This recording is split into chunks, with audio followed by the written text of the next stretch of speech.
Hello, you're very welcome to the first in our series of live Instagram Q&As. My name is Michal and I am a School Liaison Officer here in IT Sligo. This morning I have the pleasure of being joined by Dr. Breda McTaggart, who's the head of our Department of Social Sciences. In this department you'll find our Early Childhood Care and Education and Social Care Practice programmes, along with our arts degrees and 3-year arts degrees in English and Psychology and Sociology and Politics. Good morning, all. Morning, all. How are you? My name is Breda McTaggart. I'm the head of Department of Social Sciences, and thank you so much for joining us this morning. Michal, it's lovely to see you. Great to see you. Good to see you. Thank you. I was just saying they're going to have a very informative 20-minute talk today. So I suppose we jump straight into Breda. I suppose the big talking point is social care practice and the CORU accreditation. For anyone interested in social care practice, you might not be aware of what CORU is, what the accreditation means, and why that is so unique to IT Sligo to get that CORU accreditation. If you just want to chat a wee bit about that, Breda, because it's really, really vital information. Okay, thank you. I hope you can hear me okay. Yep. So CORU is the professional regulator for a number of different professions. So they manage social work, they manage physiotherapy, they do radiography. So if you are a CORU accredited course, you have the professional recognition of the sector. So previously and historically, social care would not have had that professional regulation, and therefore it has a knock-on effect. There was always things about terms and conditions, job opportunities, identity. So in 2006, CORU was established to monitor all these bodies and to regulate them. And it's all about service user safety and quality care. So they established in 2006 and they began the process of monitoring social care programs. So those who provide degrees in social care throughout the sector, both in the universities and in the Institutes of Technology, do so at level 7, which is an ordinary degree, and level 8, it's an honours degree. They started the process of monitoring social care in 2018-19 was the first time they started, and they asked higher education providers such as IT Sligo, would you like to apply to get your programme accredited? So rightly or wrongly, I decided yes, the programme stands up, it is robust enough, the students are really high quality, the placements are amazing, we're really, really supported. So I decided to apply, and it is a massive, huge task to do so. But we were so proud of our students, and we're so proud of our institute and the programme and the team that delivers on it. We were successful. So we are at this moment in time, the only higher education institute in the land of Ireland that can say that they have a CORU approved programme. What it means for students, and I suppose our students were active parts of this because they had to present to the panel. The panel comes on site. And it means that they get professional recognition. They get to say that they have the status, the same as any other profession. They get to apply for jobs because it is what they call now a protected title. So you cannot say you're a social care worker unless you have this protected title. So they get to apply for jobs in social care. And because it's a professionally regulated, it automatically transcends to better job opportunities, more career progression opportunities.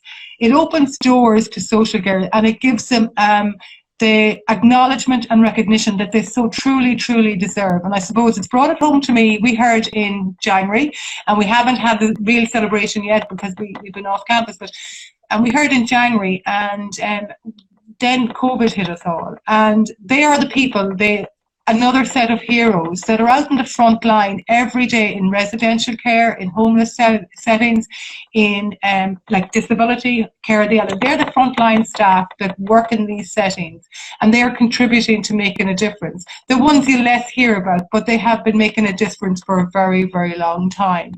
So it's a huge deal for a programme to have it. It's a huge acknowledgement of a quality of the programme, because it's not for the faint-hearted, as I often said as we were working our way through it. You have to be able to stand over the quality of what you do, the policies and procedures, all the things. So it's as important to social care as regulation is to nursing, as it's to physio, as it's to medicine. It brings them back to parity to these professions. I hope that answers it, Michal, for you. Oh, absolutely brilliant, Breda. Just pick up on something you said in the middle there, work placement. So there is work placement built in year 2, year 3. Just develop that a wee bit more for anyone listening, what kind of settings they can go to for work placement. Okay. I suppose Yeah. stuff it too, Breda, because you do find a lot of students gain employment, can't they, from their work placement? Yeah, I will, of course.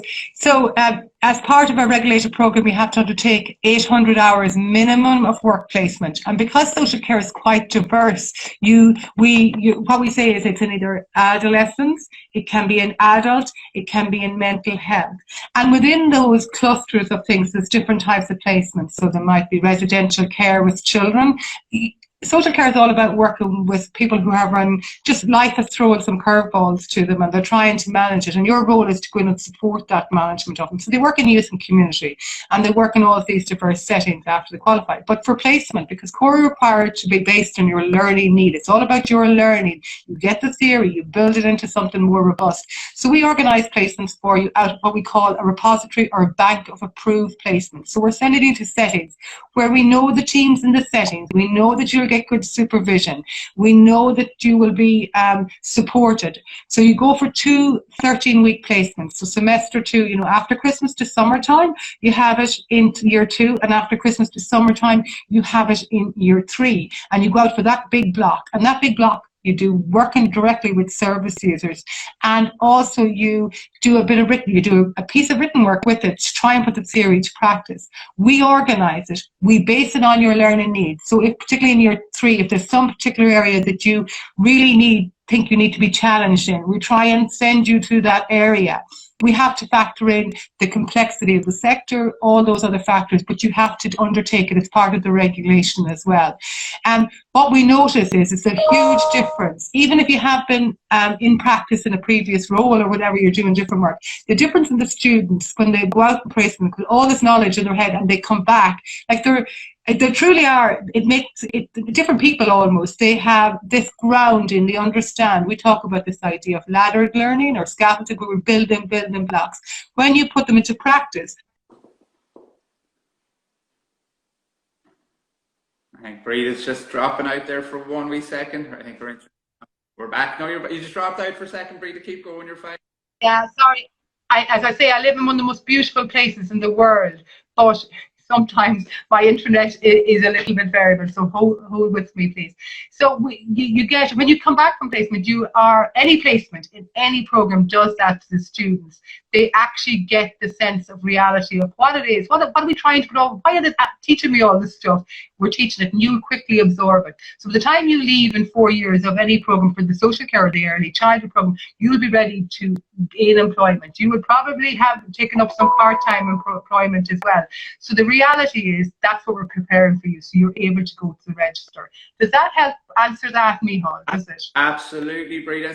Just to pick up on something else there, you mentioned early childhood. So of course we also offer our level 8 early childhood care and education. Yes. It is one of the strongest courses of its kind in the country. Yes. If you're interested in that, yes. Kind of I suppose job opportunities, and there are plenty of them, would somebody have at plenty of years? Yeah. So the job opportunity, so early childhood has been a profession in itself this last, I suppose, since started working it in 2019, or not 2019, 1990 is so long ago now, I almost forget. So they started working on that, and it took them quite a long time to get it more professionally regulated as well. So it's another profession that's on its trajectory to become a regulated thing. So again, because it's early learning and care, the focus is on early learning and care, so the 0 to 6-year-old.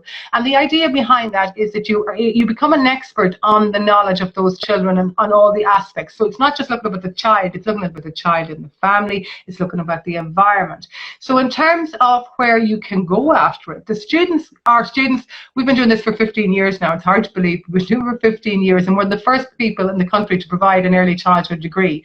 So where you can go afterwards is that you can actually go directly into early learning care environments. There's plenty of jobs, and again, they're frontline workers. You hand over, as a parent, I hand over my most precious thing in the morning to them, and these people look after my children for the day, and they care for them, but they educate them and they nurture them, and they will pick up on things that are anything that's a problem or anything that they need to alert me to, I'll know by the evening time that, my daughter isn't feeling well, but they'll also have done some learning with them. And that prepares the children really, really well for primary school, because in other countries this has been going on for a very, very long time. And what they say in early learning and care, in particularly if children have a complex environment, that structure of early learning and care can support them in catching up in other things. There's a thing called, if you're ever interested, the Perry Preschool Project, look it up. It's fascinating about children and how you support them. But also the students then, some of them go early learning straight afterwards, some of them go to policy, some of them go into county childcare, some of them go into what they call AIM programs, which is to work with children with additional needs. Some of them also choose to do postgrads. They said, okay, I really like early learning and care, but you know what, I might like to try and do primary school teaching, which is just a different type of career. And they go off and do what they call now the Professional Masters of Education. It replaced the old HDIP. So they do that. Some of them start with that idea, they end with a different idea, because it's so broad and so exciting that you can actually do so much with it. But we're there to help you. The careers team are there to help you. So it does allow pathways. I always think of it as a key to open a door. There's so much when you go through that door. It's so many things. But you are an expert on the 0 to 6s after you leave. Brilliant. Is that okay, Leo? Brilliant, Breda. Thank you. And I suppose just to mention work placement again, one that always sticks out in my head is where you can go as part of your work placement on your early childhood care and education. Because I've seen people go all around Europe and even as far as Canada, which when I was in college, there was just not that kind of opportunity. That's going back a few years, but amazing opportunities there as part of the work placement. Yeah, they can. So we, again, because we're so long doing this, we have relationships all over the world. So in year 2, we put you in Ireland or in the island of Ireland. And in year 3, you can go overseas. And you can go to Belgium, and you can go to Germany, and you can go to international schools, and you can go to all sorts of different places. So what you do is, if that's an option for you, we always say, put in your head, put the seed in your mind, get yourself ready, get thinking about it. We have relationships with loads of different providers.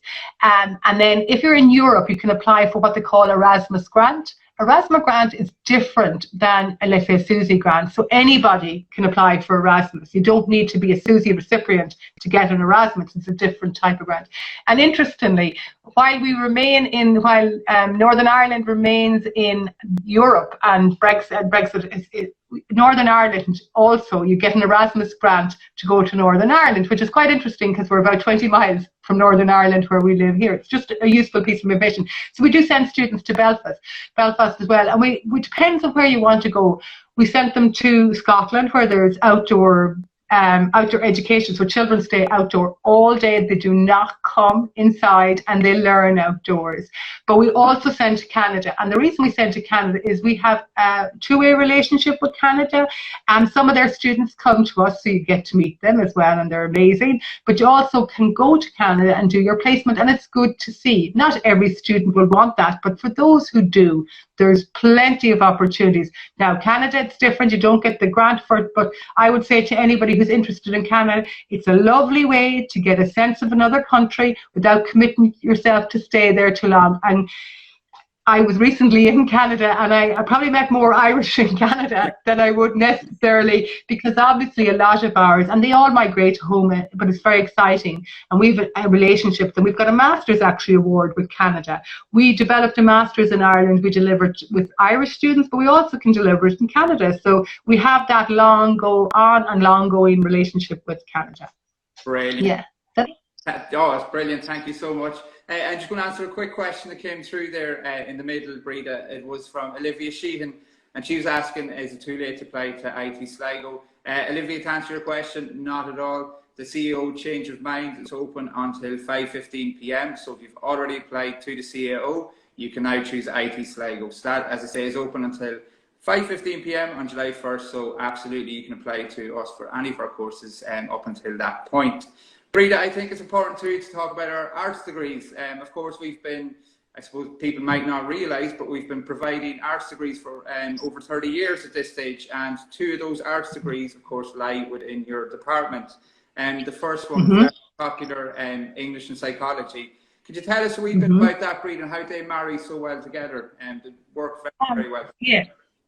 I suppose I should have probably introduced myself in some way. My whole goal in life is about making sure interesting and relevant educational opportunities are available to those of our region and further beyond.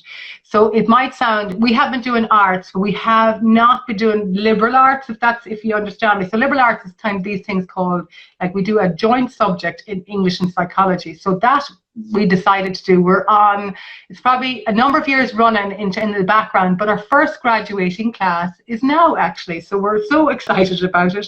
And it's in English and psychology, and it's the most popular, what they call joint subject, joint major, or joint honours. You'd hear those terms used in United Kingdom and further afield. And you might think they're very different. They're not, because English speaks to complex issues in people's lives.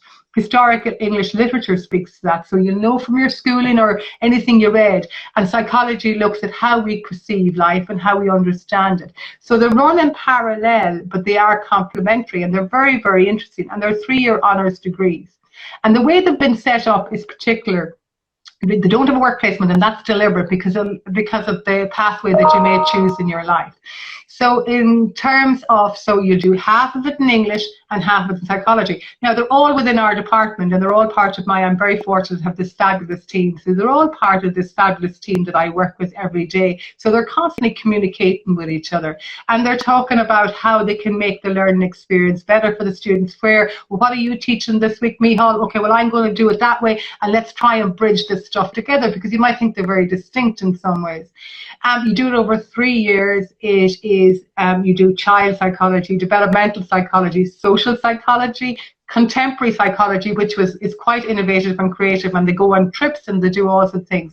And English then is the same. So English has all this, your English literature, your young person's literature, your children's literature. It has all these really exciting older Irish literature, all these exciting things. And I suppose I'm proud of many, many things, but I'm proud of the way we teach in IT Sligo across the board, but I'm proud of the way my own team teach. It's all about engaging learners and about this, making it engaging. It's not about talk and chalk.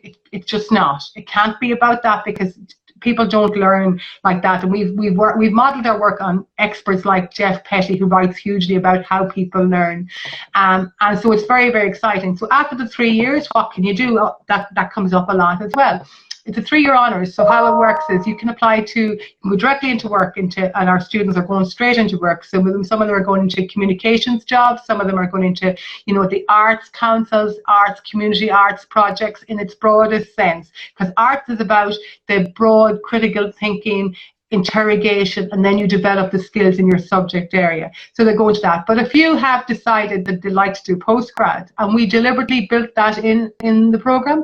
So when we were developing it, we do realize that a lot of people, after the finish, they might take a year or two out, but they might want to go on to postgrad. So the way we built it is that anybody who wishes to progress to it will be able to apply for the Professional Masters of Education to teach English, a subject at Leaving Cert. And I did a piece of research on that recently, and in it I have explored the amount of English jobs in the region, interestingly enough. And it's one of the highest job opportunities in teaching, both in shorter term contracts and longer term contracts. And I wanted to see, was there pathways for our students, because we're all very mindful of that in these times.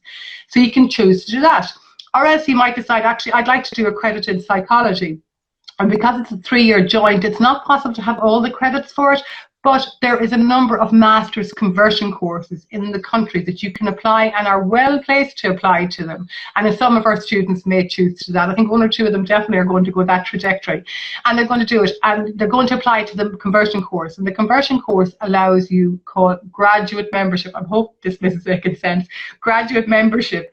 And then they will do that master's. Masters can be 12 months, or maybe slightly longer. So technically speaking, you could have a degree, a joint honours degree in English and psychology, and you'd be accredited for psychology graduate membership.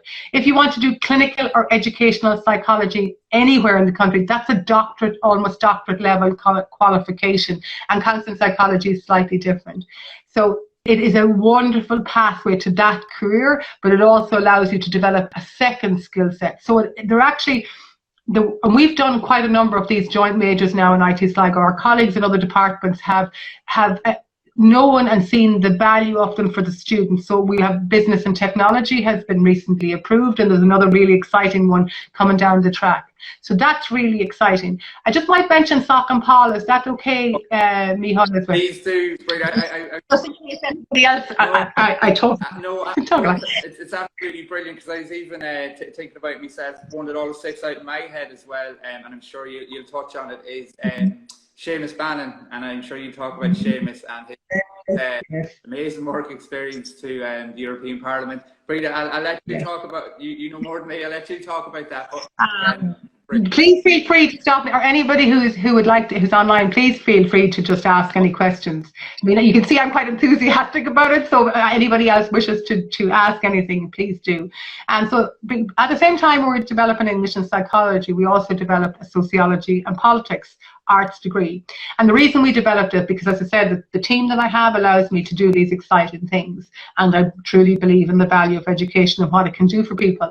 So we developed it because I have a lot of experts in social policy and politics who would be able to understand, negotiate, and then disseminate that to students, and how you work and exist in this environment. And I suppose I've watched it over the years, and I'm not an expert on it at all, but if we were to look back 5 years ago, the way our world has evolved, like how our political systems have changed, how our society has changed, how we went from a crash to a recovery to probably into the, you know, one of the concerning recessions ever. We're about to go back into it. And all of that, all of the politics and the sociology is grounded in that.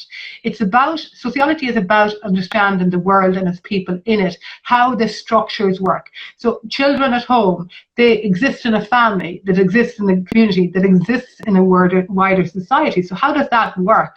But also, they also have to be mindful of the political system. So while I might dream of amazing things, I must be supported through this by policy at national level, because it filters down. So it's really, really important that people understand it.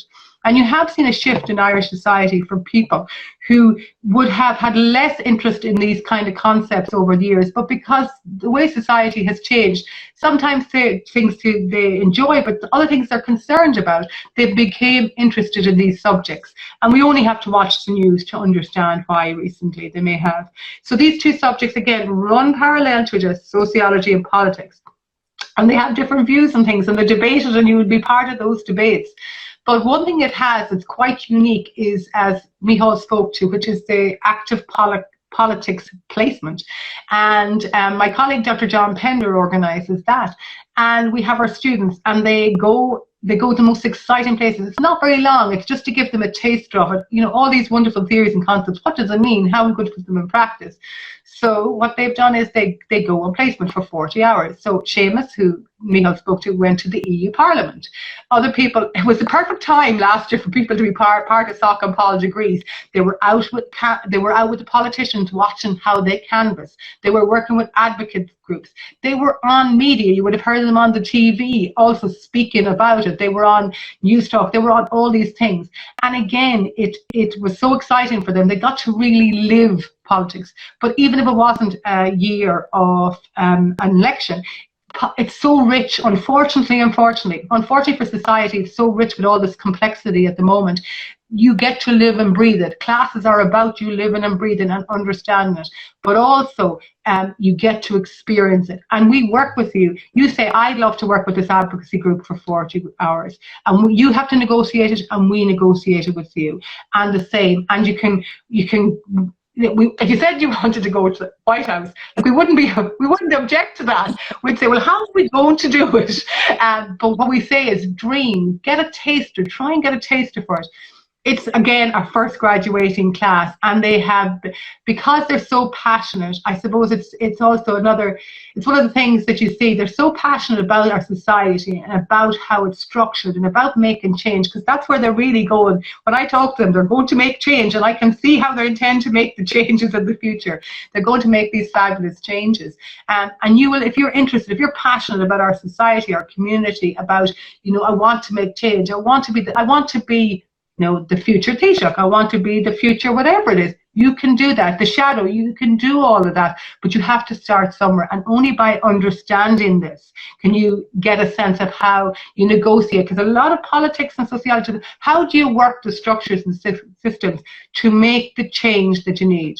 So they're graduating very soon. And where they're going at the minute, they're going into all sorts of roles. I mean, it's time, you know, they've got opportunities in policy, they've got opportunities in community development, they've got opportunities in advocacy. So they've got all these opportunities, but also some of them may go into communications, interestingly, as well, because that's kind of, because communications and politics kind of fit together, and sociology because of the knowledge base. But again, because we wanted to ensure, not for today or tomorrow, but a future, that there's a backup plan in case anybody changes their life course, we have again built it around the Teaching Council requirements to teach SPHE, but also politics and society as a curriculum subject at the Leaving Cert now. So we've built that in so that if afterwards you choose that your life takes you in a path that maybe I want to become a teacher in a few years' time or directly after, you can apply to those professional masters. The modules, the subjects are mapped deliberately onto those. So I suppose if the four of them, each one takes you a different path, each one takes you a different career, each one gives you opportunities. It's you decide if you want to work directly with the vulnerable in a society, in addiction, in mental health, in social care, in residential, you go to social care. If children and early learning and whatever that may be in its broadest sense, early intervention, you go to early childhood. If it's arts that I'm not 100% sure, I really like the arts. My two favourite things are how people think and English. Go to that. And Sock and Paul, I'm really worried about society. Go to that one, because you get something out of each of them. Our class sizes are, you know, while social care and early childhood are exceptionally popular, as are the other two. We try and, even though they may be in larger lecture theatres for some of it, they then go into the smaller groups to get that, you know, that laddered learning, the Jeff Petty learning we speak to. If you're in the other two, the arts we've deliberately kept small because we want you to develop an arts identity, and so we're not, we don't want 1,500 in the lecture theatre. We keep it to under 30, and that's what we do. So you get to know each other. So in the arts, in the liberal arts, we have a little group and you socialize with each other and you communicate with each other and you do sometimes cross assessments with each other. Sometimes the art with the English and Psych, we bring them to Sock and Paul and have them a debate and see how that works. It's really important for us, for people to have a good learning experience, because that learning will mean that they're able to say it in a job interview, they're able to think about where they want to go afterwards and how to action that, I suppose, is what I would say. Sorry, I've talked away there. No, brilliant. You're an absolute fountain of knowledge and information. I could listen to you all day, but I am conscious to just get in one before I finish up. And it was just from Stephen, who wanted to know, can he become a social worker from social care practice? No, social worker is a separate profession. Yeah. So you have to become a social worker. What you can do is you can apply to the postgrad, the professional masters in social work. So it's called a Masters of Social Work. It's a professional award. So you can apply to it, and every year, now you have a career, social care will give you a career by itself, but social work is where you think maybe perhaps I might. When you're on placements, you go then, you'll focus particularly on your year 3 on something that's a particular area of social work that you may wish to go in, like a TUSLA or something like that. You decide, or a vulnerable group, whatever you decide. You can then apply, Stephen, and what you actually need to do is you need to have a good quality award afterwards, which is a 2-1, and you need to have work experience, not in social care, voluntary sector, and you apply to them. And, you know, we in IT Sligo have the only social work masters, and it's a CORU approved award. They must be CORU approved. So we're the only IT with a CORU approved social work award. This was a very busy year for us. We got both accreditations in 1 year. So it's been quite an exciting journey for us all. But so we have it, but you have to you apply to it. It's quite competitive, but you can, of course. And social care, it's a different career, but it does give you a good grounding in it. Does that answer your question, Stephen? That's brilliant. So that's a brilliant answer, Breda. I suppose just anyone watching who might have any questions after this, they can contact us through Instagram, through DM. Of course, as I mentioned at the start of this talk, if they go to itsligo.ie /CEO. They will find out different ways to contact us. That's our Facebook Messenger, our WhatsApp text service we have now, and of course through email. You'll also find there our accommodation, as I mentioned, information. I suppose a lot of people tuning in might not have realised some of those amazing accreditations, Breda, as I said, unique to IT Sligo. So this might have tweaked their interest in coming to us, so accommodation might come into play for people. So for any information you want, if you want to ask Breda any more questions, we can pass them on to Breda. So if you say DM us or get to itsligo.ie /CEO, you can WhatsApp us, you can Facebook message us, whatever you want. And as I said, this is the first in a series of these Instagram live Q&As. So we have another one next Wednesday and another one Friday. So keep an eye on our social media and you will see more about them. Breda, it's been an absolute pleasure. Just a comment in there from Anne-Marie who said highly informative, and it definitely was. Thank you. As I say, Breda, I could listen to you all day, but I'm just conscious we have to wrap it up. But no, that's okay. Can I just say to everybody who has listened and who listened today, look, your life is in front of you. Whatever path you take, just follow your dreams. I hope we're part of those dreams. We help them come to fruition. Just be passionate. You know, I'm passionate about these. I'm passionate about IT Sligo. I'm passionate about what we do. But that's what we're trying to instill in all our students. And you can see them. You can see them. So my best wishes, whatever path you choose to do. And I hope to meet many of you in the future. So if you do meet me, you can say, well, actually, I've seen you on Instagram. So it's the first time I've tried this. So thank you for your patience with me this morning. I do appreciate it. Thank you so much. You've been absolutely brilliant, Breda. Honestly, so good. So thank you, Breda. Thank you. Thank you. Thank you. Talk to you soon. Take care. Talk to you soon. Take care. Bye bye.